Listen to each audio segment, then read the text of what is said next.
Nah, baiklah. Setelah kita selesai membaca Quran surat Al-Duha ayat 1 sampai 11, nah di sini kita akan mencari hukum-hukum mat, 3 mat, yaitu mat wajib, tasrif, mat jari, sama dengan mat tabi'i. Bagus, pintar. Nah, yang pertama yaitu di sini ada Wadduha. di sini terdapat mana Pak? Mat tabi'i itu karena sebelumnya itu ada huruf berbaris fathah dan setelah itu huruf jari. Ya, terima kasih. Nah, benar kata anak Ibu Hanifah tadi, kenapa duha ini dijadikan sebagai waktu ini? Nah, karena sebelum huruf ya itu terdapat harokat fathah. Makanya dibaca mat tabi'i. Berapa harokat ini? 2 harokat. Pinter. Lagi ada lagi nggak Mat? Di sini. Ada lagi? Ada Mat di sini? Ada yang melewatkan wa itu apa? Ya, Pak. Sesudah ain bertemu dengan hamzah. Ya, mana ini? Mat wajib tasrif. Ya, kenapa bisa jadi mat wajib? Karena seluruh kata atau ada disertai dengan huruf kedua bangka itu tak berbeda sesudahnya hamzah itu disertai dengan mat wajib. Ya, ini ya.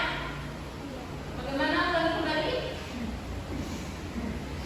Karena sebelum huruf yang hamzah itu ada huruf yang berharakat fathah.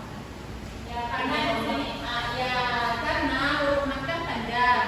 Huruf mat itu tidak semuanya panjang 2 harokat. Ada juga yang panjang 4 sampai 6 harokat. Ya, gimana bunyinya ini ya? Wa wajadaka 'ailan.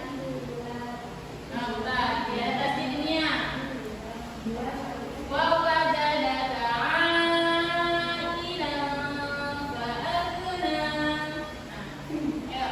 Wa wajadaka Wa wajadaka pelan-pelan aja. Wa wajadaka wa wajadaka 'ailan fa'alna. Pintar. Nah, semua anak ibu sudah memahami? Sudah, Ibu. Nah, ibu tadi kan sebelumnya sudah memberikan kelompok, berbagi menjadi 2 kelompok kan? Nah, setiap kelompok nanti ibu akan meminta kelompok salah satu atau perwakilan kelompok maju untuk menuliskan contoh mat tabi'i, mat wajib mutasir dan mat jaiz mutasir. Oke? Yuk, udah yuk. Nah, anak-anak ibu akan mencoba menulis nih bagaimana contoh mat-mat. Ya, ibu akan memberikan satu contoh mat wajib mutasir. Nah, nanti anak ibu terserah mau mana aja. Nanti maju ke depan ya. Tapi aku suka ada.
Edit.